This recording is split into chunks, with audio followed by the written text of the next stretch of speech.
BRS పై MP Chamala Kiran Kumar Reddy fire అయ్యారు. రాష్ట్రం కోసం కొట్లాడామన్న గులాబీ నేతలు 10 ఏళ్ల పాలనలో పోరాట పటిమ ఎందుకు చూపించలేదని మండిపడ్డారు. రాష్ట్రం ఏర్పడ్డాక రోజా వైఎస్ జగన్ను కేసీఆర్ ఎందుకు కలిశారంటూ నిలదీశారు. సీఎం రేవంత్ రెడ్డికి చిత్తశుద్ధి ఉంటే కాబట్టే రాష్ట్రాన్ని అభివృద్ధి చేస్తున్నారన్నారు. కేంద్రంతో బీజేపీ ఎంపీలు మాట్లాడి గోదావరి జలాల వాటాను తెలంగాణకు వచ్చేలా చేయాలంటూ పేర్కొన్నారు ఎంపీ చామల. నిధులు నియామకాలు అనే నినాదంతో అసలు మనం తెలంగాణ తెచ్చుకుంది. ఈ తెలంగాణ రాష్ట్రంలో ఇప్పుడున్నటువంటి ప్రజెంట్ సమస్య నీళ్లు. మనం మాట్లాడుకుంటారు లాస్ట్ 2-3 రోజుల నుంచి ఇరిగేషన్ శాఖ మంత్రులు ఉత్తమ్ కుమార్ రెడ్డి గారు ఈరోజు సాయంత్రం 4 గంటలకు తెలంగాణకు సంబంధించినటువంటి పార్లమెంట్ సభ్యులు అటు లోక్సభ ఇటు రాజ్యసభ అందరి సభ్యులతోటి నీళ్లు నిధులు నియామకాలలో ఉన్నటువంటి ముఖ్యమైన నీళ్ల సమస్య గురించి మాట్లాడే ప్రయత్నం చేస్తుర్రు. దీనికి మా అందరికీ కూడా పార్లమెంట్ సభ్యులందరికీ కూడా ఈరోజు ఆహ్వానం అందింది. ఇది ఒక్క మంచి పరిణామం.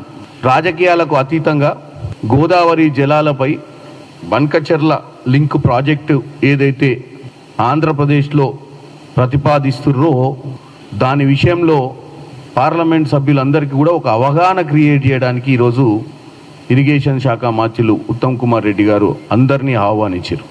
అయితే దీంట్లో ఈరోజు ఎందుకు ఈ ప్రెస్ మీట్ పెట్టాల్సి వస్తుందంటే, గతంలో కూడా మీరు చూసినట్టయితే బడ్జెట్ సమావేశాల ముందు ప్రజాభవన్లో ఫైనాన్స్ మినిస్టర్గా ఉన్నటువంటి బట్టి విక్రమార్క గారు అన్ని శాఖలకు సంబంధించినటువంటి ప్రిన్సిపల్ సెక్రటరీస్ని పిలిచి సంవత్సరం పాలనలో, అంటే అప్పుడు సంవత్సరంన్నర పాలన, ఏది సంవత్సరం 3 నెలల పాలన, అప్పుడు బడ్జెట్ సమావేశాలకు పోయేటప్పుడు మనకు రావాల్సినటువంటి నిధులు తెలంగాణకు ఎన్నిసార్లు మనం ఢిల్లీకి పోయి మంత్రుల్ని కలిసి ఏమేమి ప్రతిపాదనలు పెట్టినామో అవన్నీ కూడా మనం బడ్జెట్లో పార్లమెంట్ సమావేశాలలో మనకు హ్యాండ్ ఫుల్ ఆఫ్ ఇన్ఫర్మేషన్, అంటే మన తెలంగాణ తరపున మనం పోరాడడానికి లిఖితపూర్వకంగా చాలా సబ్జెక్ట్ ఇవ్వాలన్న ఉద్దేశంతో ఆ రోజు ప్రజాభవన్కి పిలిస్తే మీ అందరికీ తెలిసిన విషయమే.